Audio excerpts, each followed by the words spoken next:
हर महीने जब फोन की स्क्रीन पर वो सैलरी क्रेडिटेड का मैसेज ब्लिंक करता है ना, तो एक अलग ही सुकून मिलता है ना। लेकिन महीने का अंत आते आते वो सुकून एक अजीब सी उलझन में बदल जाता है। मतलब बैंक बैलेंस तो बढ़ रहा है, हर साल इंक्रीमेंट भी मिल रहा है, फिर भी ऐसा क्यों लगता है कि फाइनेंशियल स्ट्रगल कम होने के बजाय बढ़ता ही जा रहा है। आज का मॉडर्न मिडिल क्लास खुद से बस यही एक सवाल पूछ रहा है कि भाई अगर सैलरी बढ़ रही है तो हम फाइनेंशियली बेहतर क्यों नहीं फील कर रहे। अब जरा इस नंबर पर गौर कीजिए, 66%। चार्टर्ड अकाउंटेंट नितिन कौशिक की डेटा एनालिसिस के हिसाब से पिछले एक दशक में एक आम शहरी प्रोफेशनल की नॉमिनल सैलरी में लगभग 66% की बढ़ोतरी हुई है।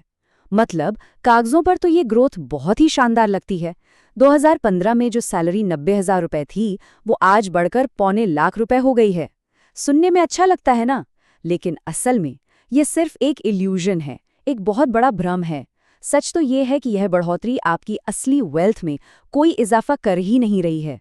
तो आज के इस डीप डाइव एनालिसिस में हम इसी भ्रम को पूरी तरह से तोड़ने वाले हैं। हम डेटा और रिसर्च के बेसिस पर ये समझेंगे कि महंगाई यानी इन्फ्लेशन किस तरह चुपचाप बिना शोर किए सैलरीड क्लास को गरीब बना रही है। देखिए, ये 2026 की वो कड़वी सच्चाई है जिसे समझे बिना फाइनेंशियल फ्रीडम हासिल करना लिटरली नामुमकिन है। तो चलिए इस बेहद दिलचस्प चर्चा की शुरुआत करते हैं। आज के हमारे इस एनालिसिस का एजेंडा बहुत ही क्लियर है। पहले हम सैलरी के भ्रम और असली महंगाई को समझेंगे, फिर इन्फ्लेशन के अदृश्यवार और वेल्थ की खामोश तबाही पर बात करेंगे।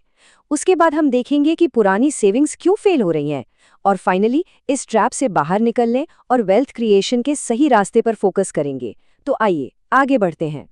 चलिए सीधा आते हैं सेक्शन 1 पर, सैलरी का भ्रम और असली महंगाई। ये समझना बहुत ही ज़्यादा क्रूशल है कि जो पैसा हम कमा रहे हैं और जो असल में हम खरीद सकते हैं, उसके बीच कितनी बड़ी खाई बन चुकी है। ग्लोबल डेटा जैसे कि यूएसए फैक्ट्स की रिपोर्ट हमें बताती है कि ये नॉमिनल वेज ट्रैप आखिर काम कैसे करता है।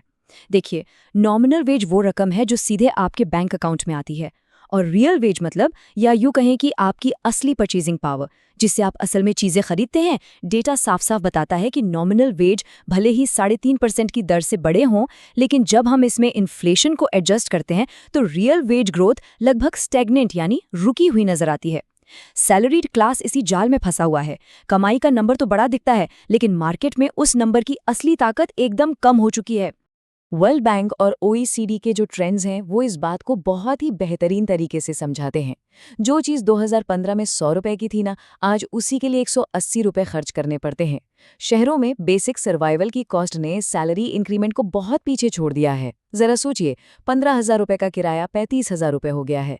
बच्चों की सालाना स्कूल फीस 80,000 से बढ़कर सीधे 2 लाख हो गई है। और मुंबई जैसे शहर में 50 लाख का 1 BHK अब 2 करोड़ का हो चुका है।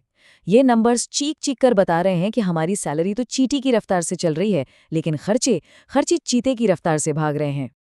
अब आते हैं सेक्शन 2 पर, इन्फ्लेशन का अदृश्य वॉर। अब तक हमने देखा कि कीमतें कैसे बढ़ रही हैं, लेकिन पैसा हर दिन अपनी वैल्यू कैसे खो रहा है, और वो भी बिना किसी के नोटिस किए। आइए देखते हैं। तो यहाँ सबसे क्रूशल पॉइंट है ये टर्म श्रिंकफ्लेशन। कैपजेमिनी की 2026 की कंज्यूमर रिपोर्ट के मुताबिक कंपनियां ये बात बहुत अच्छे से जानती हैं कि कीमतें बढ़ाने से कंज्यूमर तुरंत नाराज हो जाते हैं, इसलिए वो एक स्मार्ट गेम खेलती हैं।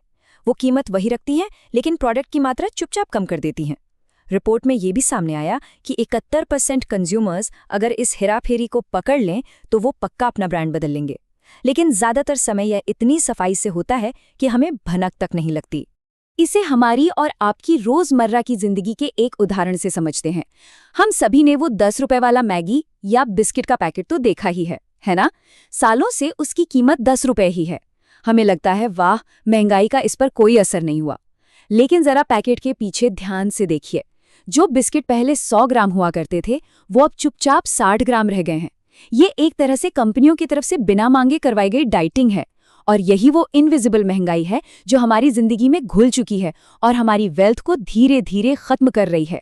आगे बढ़ते हैं सेक्शन 3 की तरफ, वेल्थ की खामोश तबाही। ये समझना बेहद जरूरी है कि सिर्फ मार्केट के खर्चे ही नहीं, बल्कि कुछ सिस्टमैटिक फैक्टर्स भी हैं जो कड़ी मेहनत करने वाले प्रोफेशनल्स की वेल्थ को चुपचाप तबाह कर रहे हैं। डेलॉइट के टैक्स अलर्ट में इस कॉन्सेप्ट को बहुत ही अच्छी तरह से समझाया गया है, जिसे कहते हैं ब्रैकेट क्रीप या फिस्कल ड्रैग। चलिए एक उदाहरण लेते हैं। मान लीजिए कि इन्फ्लेशन के कारण आपकी सैलरी में थोड़ा सा इंक्रीमेंट होता है। अब उस इंक्रीमेंट से असल में आप कोई एक्स्ट्रा सामान नहीं खरीद सकते, क्योंकि मार्केट में चीजें भी तो उतनी ही महंगी हो गई है ना। लेकिन उस इंक्रीमेंट की वजह से आप एक ऊंचे टैक्स ब्रैकेट में जरूर चले जाते हैं। मतलब सरकार अब आपकी सैलरी से ज्यादा टैक्स काट रही है, लेकिन आपकी असली वेल्थ तो वही की वही है। ये मिडिल क्लास पे लिटरली एक डबल अटैक है। सीए नितिन कौशिक के एनालिसिस को अगर हम बेस माने तो एक आम मिडिल क्लास इनकम का 45% हिस्सा तो सिर्फ किराया, बच्चों की शिक्षा और इंश्योरेंस जैसे मोटे खर्चों में ही निकल जाता है। इसके बाद 35% हिस्सा टैक्स और उन अदृश्य खर्चों में चला जाता है जिन पर हम कभी ध्यान भी नहीं देते, जैसे ऑनलाइन फूड डिलीवरी पर लगने वाली वो कन्वीनियंस फीस या गर्मियों में आने वाला भारी भरकम बिजली का बिल। और अंत में असली वेल्थ बनाने के लिए हमारे पास मुश्किल से 20% या उससे भी कम पैसा बचता है। चलिए अब बात करते हैं सेक्शन 4 की, ट्रेडिशनल सेविंग्स क्यों फेल हो रही हैं। एक सुरक्षित भविष्य बनाने के लिए सिर्फ और सिर्फ पुराने सेविंग्स अकाउंट्स पर निर्भर रहना अब पूरी तरह से एक फ्लॉड माइंडसेट यानी गलत सोच बन चुकी है। आमतौर पर लोग अपने पैसे को सुरक्षित रखने के लिए बैंक की एफडी या ट्रेडिशनल सेविंग स्कीम्स का इस्तेमाल करते हैं, जहां उन्हें लगभग 7% का रिटर्न मिलता है। लेकिन जैसा कि अभी हमने देखा, मिडिल क्लास के लिए असली महंगाई दर तो 10 से 12% के बीच है। ब्लैक रॉक की रिटायरमेंट रिपोर्ट भी इस बात पर बहुत जोर देती है कि जब पैसे कैश में या कम रिटर्न वाले अकाउंट्स में रखे जाते हैं तो वो सेफ नहीं है, बल्कि असल में अपनी वैल्यू खो रहे होते हैं। मैथमेटिकली देखा जाए तो ये लंबे समय में परचेजिंग पावर का एक गारंटेड लॉस है, पक्का नुकसान। So the crucial point is सोच का ये अंतर। सैलरीड क्लास हमेशा कैश को कसकर पकड़ कर रखता है। उन्हें लगता है कि बैंक में रखा पैसा ही सबसे सेफ है। लेकिन इसके बिल्कुल उलट जो अमीर लोग होते हैं, उनका माइंडसेट एकदम अलग होता है। वो जानते हैं कि कैश डिप्रीशिएटिंग है, यानी समय के साथ इसकी वैल्यू घटेगी ही घटेगी। इसलिए वो अपना पैसा एसेट्स यानी संपत्तियों और इक्विटी को एक्वायर करने में लगाते हैं, जो इन्फ्लेशन को आसानी से बीट कर सके।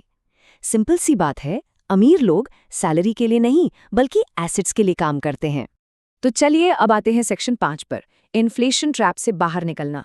अब तक हमने प्रॉब्लम को बहुत गहराई से समझ लिया है, लेकिन अब समय है सॉल्यूशंस का।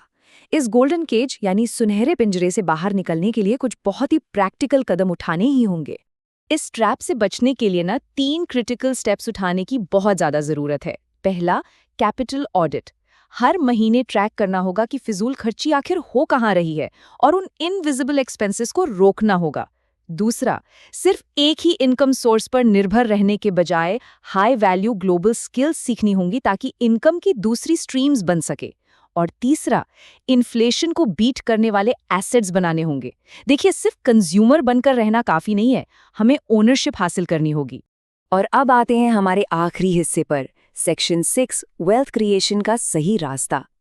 आखिर वेल्थ क्रिएशन का वो सही क्रोनोलॉजिकल प्रोसेस है क्या, जिसे अपनाकर सिर्फ सर्वाइवल नहीं बल्कि एक्चुअल फाइनेंशियल ग्रोथ हासिल की जा सकती है। वेल्थ क्रिएशन का सही रोड मैप कुछ इस तरह काम करता है। स्टेप 1, उन सभी बेकार के सब्सक्रिप्शंस और अदृश्य खर्चों को रोकना होगा जो वेल्थ में लीकेज का काम कर रहे हैं। स्टेप 2, एक्सेस कैश को बस सेविंग अकाउंट में पड़ा रखने के बजाय उसे काम पर लगाना होगा। स्टेप 3, हार्ड एसेट्स में निवेश करना होगा, चाहे वो रियल एस्टेट हो, मजबूत कंपनियों की इक्विटी हो या फिर गोल्ड। ऐसे एसेट्स जो लंबे समय में इन्फ्लेशन के असर को बेअसर कर दें। और सबसे अहम, स्टेप 4, कंपाउंडिंग के जादू को समय देना। देखिए, कंपाउंडिंग रातों रात नहीं होती, लेकिन जब ये अपना असर दिखाती है ना, तो वेल्थ को फौलाद की तरह मजबूत बना देती है। इस पूरी एनालिसिस की जो कोर फिलॉसफी है वो इस एक पावरफुल लाइन में सिमट जाती है। सैलरी लोगों को सिर्फ जिंदा रखती है, लेकिन एसेट्स उन्हें आज़ाद करते हैं। बिल्कुल सही बात है। सैलरी इनकम की एक लिमिट होती है, एक सीलिंग होती है। जिस दिन काम बंद उस दिन इनकम भी बंद। लेकिन एसेट्स का कोई आसमान नहीं होता।